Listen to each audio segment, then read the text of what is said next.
Good morning.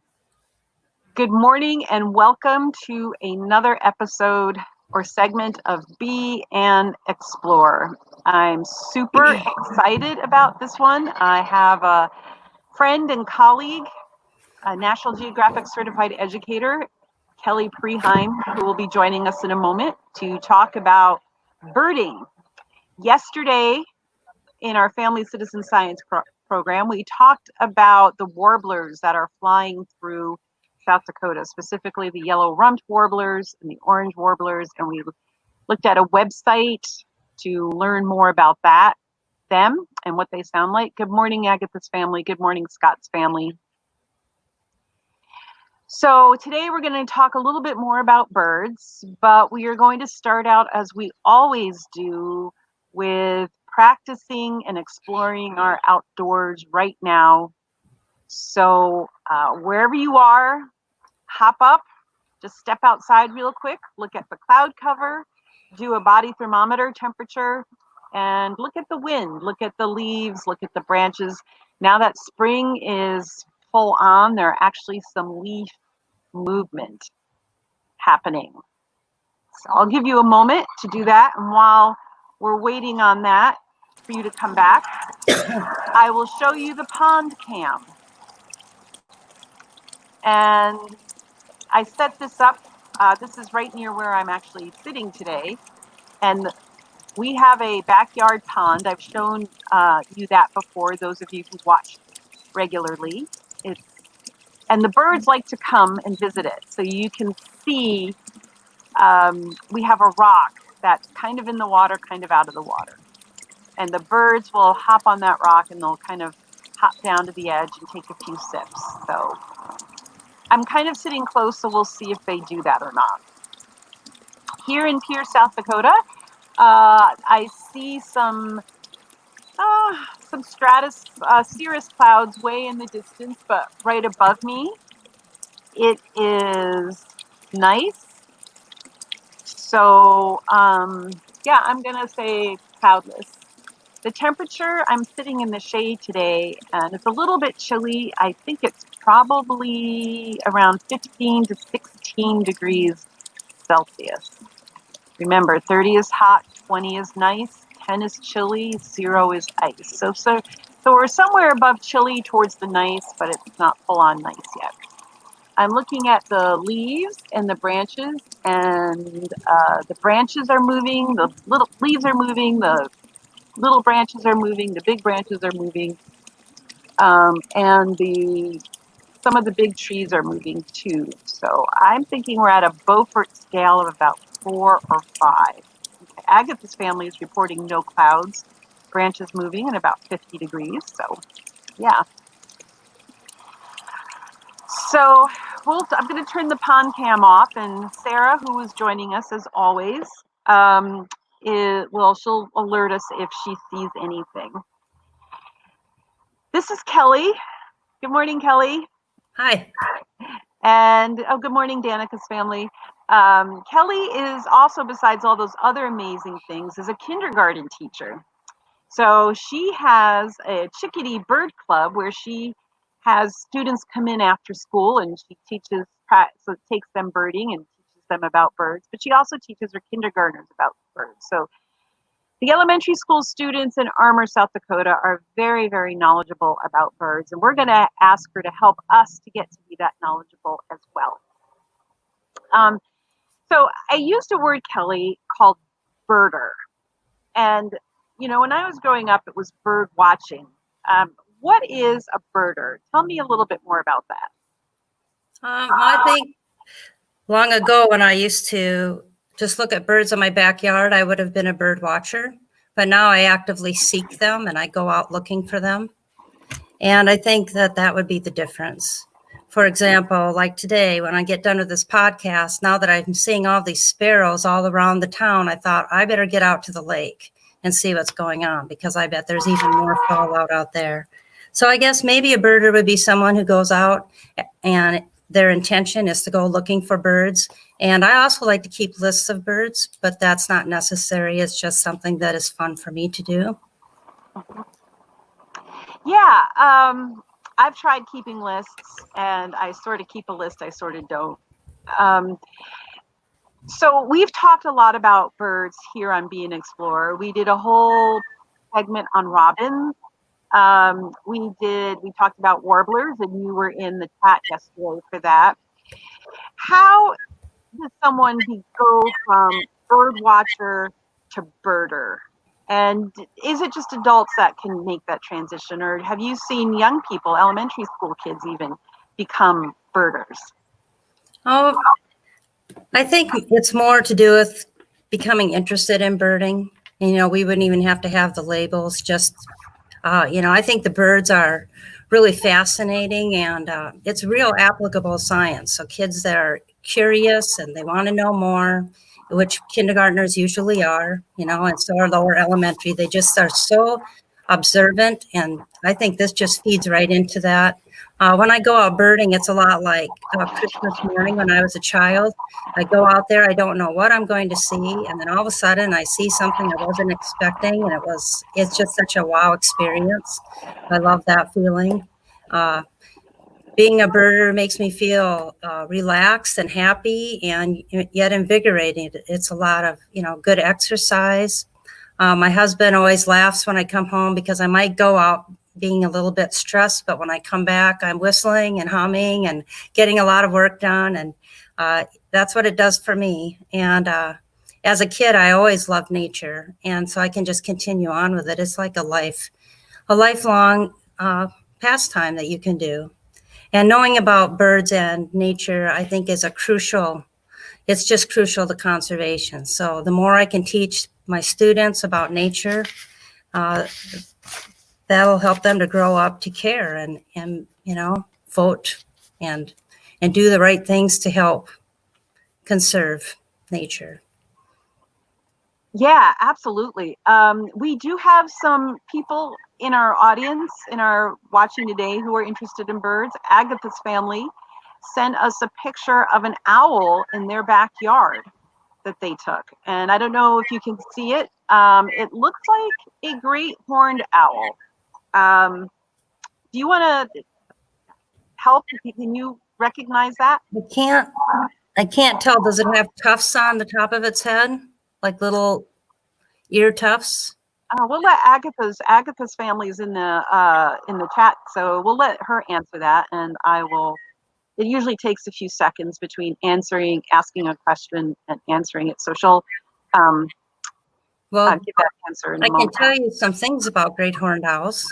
Yes, please do. Okay, well, great horned owls are also called the flying tiger because they're very fierce and ferocious, and they'll eat just about anything, including skunks. And they have like all owls, have a very good sense of sight, and they can hear very well. And their ears are on the sides of their head. One's a little higher and one's a little bit lower. That's kind of interesting. But the little tufts on top of their heads are not ears. Those are just feathers.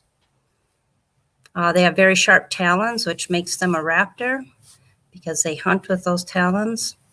And that's one of our most common owls. So we have our most common ones in South Dakota, I would say, are the great horned owl. That's the large one. And then the smaller owl called the eastern screech owl. Okay, wow, that was really fascinating, you know, because you usually think of anything coming up off the head as an ear, but in owls, they're not. Do you know what those tufts, what the purpose is, or is it just part of their adaptation for attracting mates or something like that? I don't know. Something I'll have to look into. That's the great thing about birds. I learn something new every day. So when we're out in the backyard or on a walk, what do you do to look for birds? Right? What are your hints for looking for birds? Okay, well, and that's a good question because I remember when I first started getting interested in birds after going to my first birding festival about 10 years ago. I remember thinking, well, I don't know how to go birding. I don't know what to do. But really all you need to do is go out with the intention of, hey, I'm going to go see what kinds of birds are in this habitat.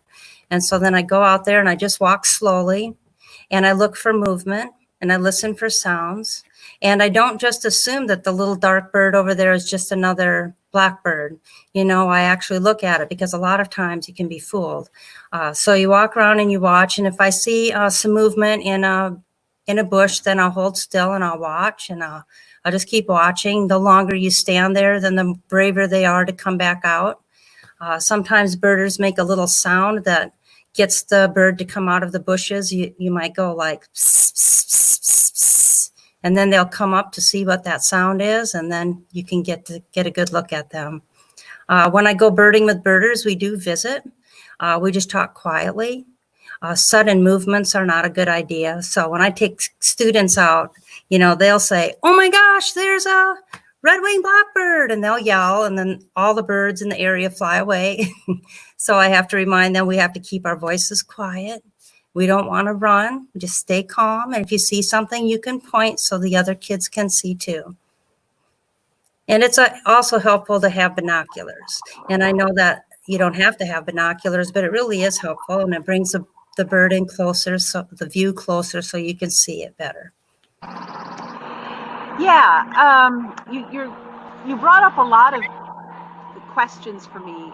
So when you do, well, first of all, I'll say that we spend a lot of time learning how to be an explorer, thinking about listening and identifying the sounds that are around us. And so yesterday when I was turned on the outside cam and I thought I heard a chickadee, and you said, and then you typed in it was probably a white-throated sparrow because they say poor Sam Peabody. Is that correct? Am I remembering correctly? Poor Right, Sam Peabody? unless I heard a different bird than you, but the poor Sam Peabody, that's a mnemonic that we put out people words to a bird song to help us remember it better. Mm-hmm. What are some other mnemonics that we might be listening for that we would find in a lot of backyards in South Dakota? Well, the chickadee, he says his name, he has two different sounds, a call that says chickadee-dee-dee, or he says cheeseburger. Another one would be the robin. It seems to say cheerily, cheer up, cheerily, cheer up. And last night I took my son out to a wetland and we were walking around, and all around us we could hear the red-winged blackbird saying, conkledy, conkledy. And so he thought it was interesting, these mnemonics. And, it is a way that I learned it. I bought a DVD one time that not only taught me the names of the birds, but it also taught me those mnemonics for the birds in Eastern North America. And it was very helpful. And I studied it all winter long. And then when spring came and I went out birding, it was just the most amazing thing. It's like I learned a foreign language and I knew which birds were by me and which I wanted to go and look at. Wow. Yeah, because one thing I did, and this is another strategy, I decided I would learn the backyard birds. And so I learned the robin. Obviously I didn't learn the white-throated sparrow, but I learned the blue jay. I learned a couple of others. Mm-hmm. And so now when I hear a bird that isn't one of those, I know I have a new bird. Oh, yeah. To look up. And I use that website allaboutbirds.org a lot. There's also apps on your phone. You have a favorite app, don't you? Yeah, I use the Sibley app. Mm-hmm. But I also use the All About Birds website a lot. It's very helpful. And another thing that people should know about is there's a free app called Merlin. And on the Merlin app, it asks you 5 questions about the bird you're wondering about. And one of them might be, what size it is, what were the 2 main colors on it, what habitat it was in, and I can't remember the other 2. Oh, what was it doing?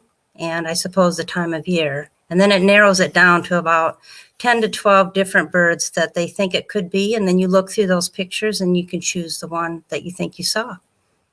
When I try to identify the bird, Usually there are certain things when I'm looking at all about birds, like a lot of birds will have like a line through their eye, like paying attention to the eye. Sometimes they have a ring around their eye. Sometimes they have a line of dark color or a lighter color through the eye. So I've learned to try to look at the eye um, when I'm learning.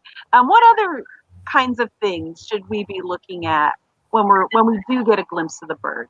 That would help us later on when we're looking at our field Well, guide. of course, the colors would be obvious, but also wing bars, or they have like stripes on their wings, or what their beak is shaped like. Certain birds, like the house finches, have a distinctly triangular beak, and some have more of a down curved beak or a slightly upturned beak. So you can go by the shape of the bill. Nice. We have a question from Scott's family. Why do robins have orange bellies? Oh my goodness. Now there's one that stumped me. I have no idea. Yeah, so that just goes to show that, oops, sorry, I didn't mean to show that again. It just goes to show there's always something to learn. Even someone who's been doing birding for 10 years, I think you told me, and teaches it to other people, there's still something to learn. So yeah. I can tell them that the boy robins, are brighter orange, and the females are more of a lighter orange. There you go. And I heard somebody that their head colors, males tend to have darker heads. Yeah, I think so. Anyway, do you have anything you want to show us? We asked about. Well, I think that if you're really interested in getting into birds, you can look at the All About Birds website. That would be very helpful. Getting the Merlin app would be really helpful. And remember, that's a free app that really can help you narrow down what birds you're seeing. Get some kind of a field guide. Like this is a field guide for the birds of North America. And this is for, they have some for Eastern. Here, I'll show you a picture of, here they're showing you some different yellow birds. You can see how they look very similar. Wood warblers. The warblers are coming back. May is their month. I can hardly wait. Let's see. So you can use that. There's the one I was looking for there's one for birds of the Dakotas. That's a really good one. It has colored tabs on the side. So if you see a red bird and you're wondering what it is, you just go to the red section and you can see which red birds are possible in South Dakota or North Dakota. So I think that would be a really good one by Stan Tequila, Birds of the Dakotas. And so anyway, a field guide is nice. Some people, I don't do this, but some people have a journal where they sketch the bird. They'll look at a bird and they sketch it. I'm too much of a busybody, too fast moving to stop and draw a bird. But some people do that, and that's helpful. But that is something you can do.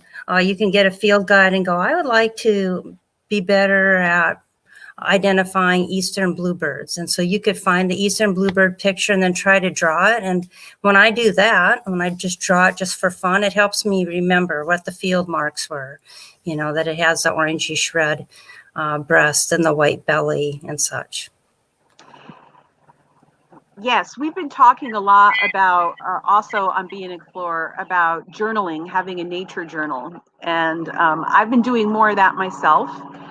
And yeah, in fact, we tried to have a journaling program, and then we lost the feed because I was going to draw my red bud, and yeah, it all fell apart. So Kim's family, she's seen some small finches and brownish gray with a red head, very small, and she's going to send me a picture. So does that sound like it might be a finch, Kelly?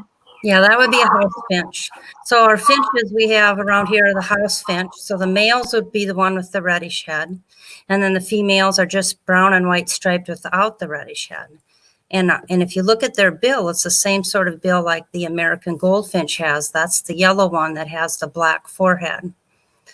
So those are our main finches. There's purple finches too, but they're not as common, I don't think. So American goldfinch and house finch is the red one. So now that you know that, then you can look it up on All About Birds and you can learn more about the house finch. And then that will help you to remember it for the next time. And I also keep a journal, and I enjoy going back and looking, well, what happened, last year on May 1st? What birds did I see? What happened 2 years ago on May 1st? I think it's really fun to have a journal. And a lot of times that is when I start seeing those same birds again during migration. So you mentioned the wood warblers are about to come back. I'm going to go look them up. What other kinds of birds will probably be flying through our backyards here soon? Okay, so I have my Chickadee Bird Club, and those are elementary students from kindergarten to 6th grade. And what I've noticed is the birds kind of come in groups. So the first group, I say, hey guys, guess what? The geese will be coming through soon. So I teach them the different kinds of geese, and that's already happened. And then after that, then the rest of the ducks start coming through. So right before they come through, I teach them all about the ducks. They memorize them. And so then when they come through, they know what they are. And then they come, I don't remember what comes next exactly, but right now we're in sparrow migration. So on my way to school here to do this episode, I noticed many chipping sparrows on the ground, and I could hear the Harris's sparrow singing, and the white-throated sparrow was singing, and and the clay-colored sparrows. And so the sparrows are here pretty soon. They'll move out because all of these birds are heading to, I shouldn't say all, most of them are heading to Canada for nesting. Then the next ones to come in May, they're my favorite, are the warblers. They're my favorite, but they're also very difficult to see. They're very small. They move really fast. They're eating little tiny larvae and seed buds and insects up in the trees. Some are up high. Those are the hard ones to see. But if you get a glimpse of a warbler, you better look them up in a bird book or on All About Birds, because the warblers are amazing. They are so pretty. And most of them will move out. So you only have about the month of May, and then they're out of here until September. So, yeah, okay, well, that's good advice, because last year here in Pierre, we have La Framboise Island and Farm Island, and they have lots of trees, and there are lots of warblers that go through there. And I brought my camera, and I was going to take pictures, but as you said, they're hard. I literally have a picture of trees with the tail feathers, and because the warblers they're very flitty, and yeah. One bird that the kids will probably be seeing any day now are the Baltimore Orioles. And if they would put out a jelly feeder or a half of an orange, the Baltimore Orioles will come right to your yard. Like last year, I had 6 of them fighting over my jelly feeder. And they are brilliant and beautiful birds. So they might want to look those up on All About Birds and check it out, and then buy some cheap jelly and put it in you can buy Baltimore Oriole feeders or just a shallow jar and put some jelly in there. You won't believe how beautiful they are. And the other one that should be coming anytime is the hummingbirds. Ruby-throated hummingbirds come about mid-May, and you'll need a nectar feeder for them. Okay, wow. This sounds like it could become a really interesting hobby. A couple of questions. One from Scott's family. Why are blue jays blue? Another tough question. Well, I know the males and females look almost the same. That it's hard for me to tell them apart. Otherwise, I don't know why they're blue. And they're here year round. So they're not just here during a certain time. Like we have some birds that are here year round because they can find what they need to eat. But other birds, they just migrate through our area. And we also have a question. What is your favorite bird? There's no way I can answer that. I just love birds so much. Kids ask me all the time. I really don't know. I mean, I can give you maybe some of my top 10 would be like a snowy owl. I love them. And, American kestrels, I really like a lot too. That's a small falcon. There's some burrowing owls right outside of Armour right now that I'm really excited about. They're about the size of a robin, but they're bulkier. And there's 2 of them sitting on a mound of dirt with a burrow underneath. And those burrowing owls will go underground in that burrow to lay eggs. And we usually don't have them here. That's more of a Western bird. So I'm pretty excited to see them and watch and see what happens. One last thing. We've kept you way longer, and I know the birds are waiting for you to come look at them. That yesterday you in the chat for the yellow-rumped warbler wrote YRWA.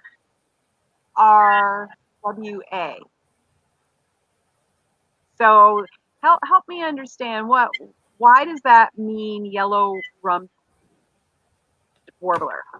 Well, a lot of the birds have those longer names. And so when you, like for me, who makes lists of the birds that I see, it would take a long time for me to write, I saw 1 yellow-rumped warbler, 2 American avocets, 3 long-billed dowagers. So a better way to do it is what they do is it's a 4-letter code. It's that scientists have come up with, and each bird has their own code.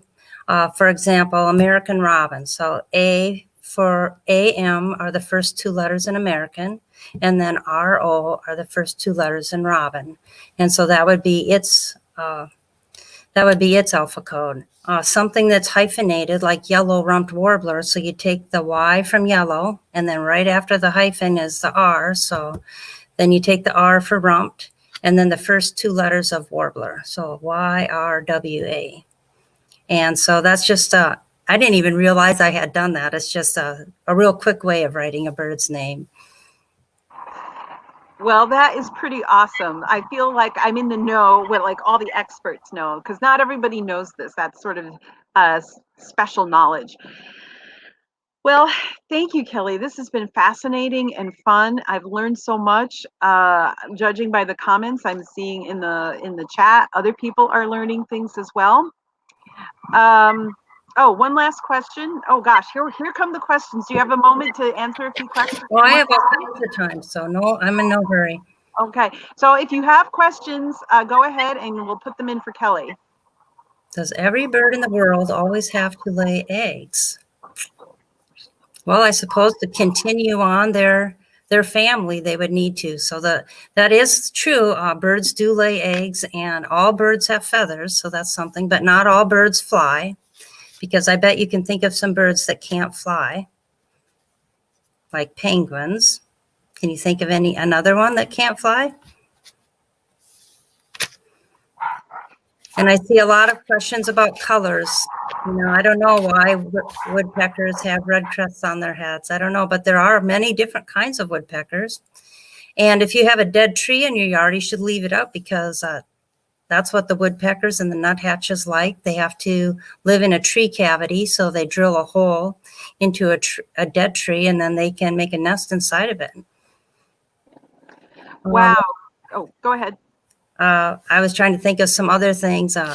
Well, one thing I want to tell kids is you really should, right now with this social distancing and we're all trying to kind of stay apart, it's a good idea to get outside and go looking for animals, because it makes you feel happy to be outside. And there's nothing wrong with that unless you're with your friends, and you're supposed to be distancing, but you can go out and you don't have to wear a mask. I go out birding, and it's just a really great thing to do during this time when I have a lot of time right now, and you probably do too. You might be really surprised when you go out and see what's out there. Like yesterday when I had my son with me, we found a skunk running alongside the road. I got some good pictures of a skunk and I put it on iNaturalist. We saw muskrats. 2 days ago, I saw a coyote, along with 70 different kinds of birds. So there's a lot of different birds around. So you need to get out and look. Another thing my students like to do is their parents have been so supportive and kind, and they might pack a picnic lunch and take their kids out and drive along the gravel roads and look at the wetlands and check out the ducks and the egrets and the herons. Or they'll take them to a state park and hike the trail, have a picnic. Some kids like to borrow their parents' camera and take pictures, their little point and shoot camera. So there's a lot of things you can do outside. We're getting some more questions here. Why do woodpeckers peck on trees? What's that all about? That's Well, one, if they're not trying to make a hole in the tree, that's a way for the male to attract a female. It's called drumming. When they go, they're drumming and they're trying to get her to come over so they can check each other out.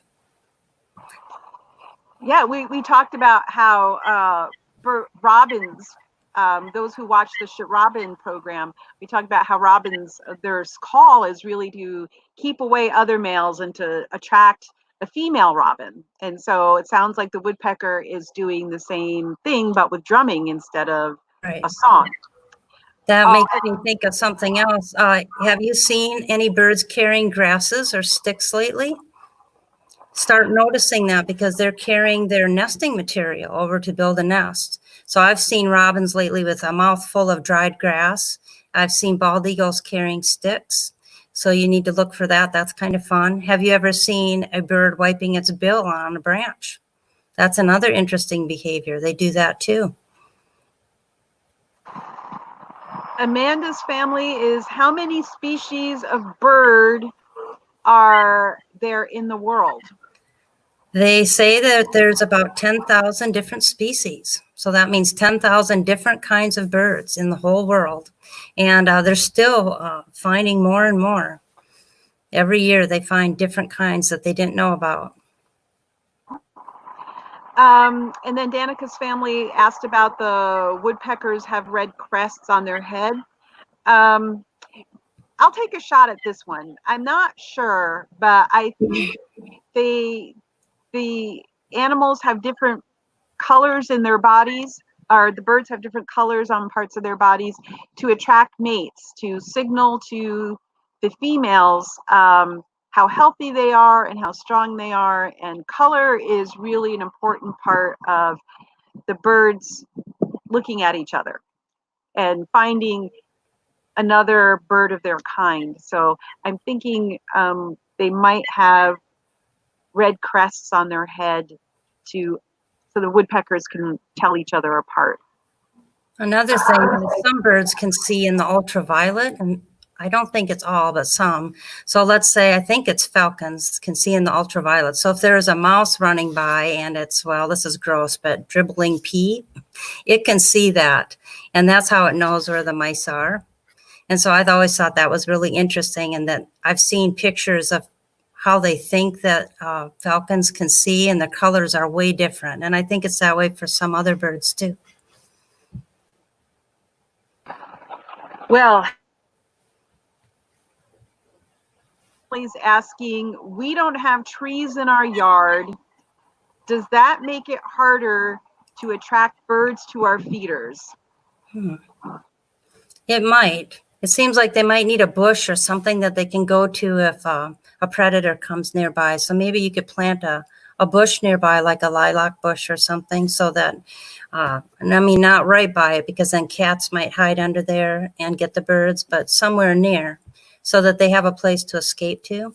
And you brought up a good point. It's a great idea to set up a bird feeder and maybe even a bird bath, or build some bird houses together. And those are all ways to attract birds to your yard. And then the reason we do that is not necessarily to feed the birds, but so that we can get them closer to us so we can see them. Yes. I'm taking a peek at my pond to see if the birds are coming, but they're not coming, unfortunately. If South Dakota has great birds, but if there's one place in the world you would like to go to see birds, what is your life bird, the one that you'd always want to go see? And I know life bird means something else, and maybe you can explain what that is too.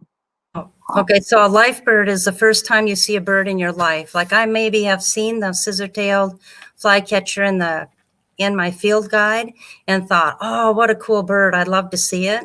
But then when I did see it for the first time, I was so amazed and so happy, and I said, life bird, yes.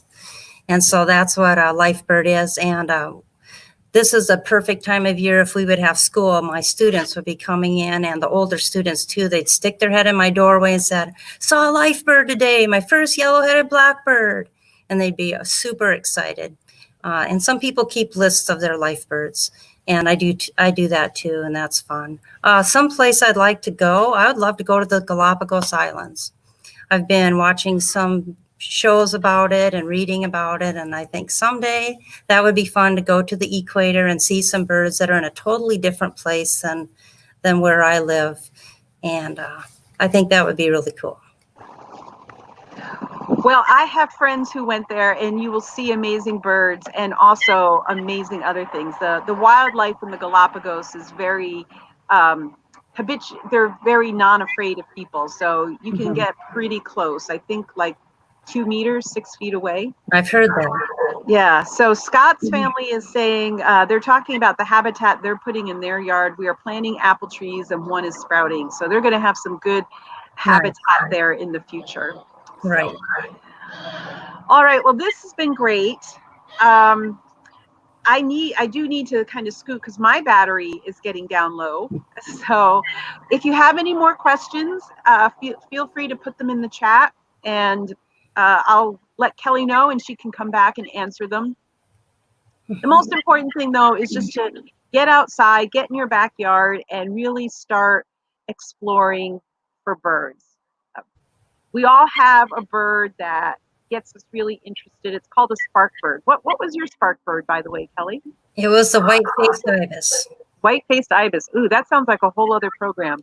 Yeah, they'll have to look it up. It's a maroon bird that when the sun shines on it a certain way, it's very iridescent, and I thought it was awesome. Oh, wow. So, well, hopefully, I don't know what your spark bird is. I think mine was probably just the American robin. That's what sort of got me wanting to know more about birds. Stay safe, stay curious, go explore, and we will see you tomorrow. Oh, tomorrow, I forgot to tell you about tomorrow. Tomorrow, we are having Vanessa from Costa Rica come talk to us.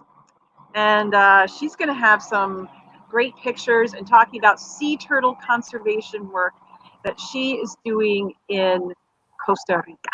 So thank you, everybody, and have a great day. Bye.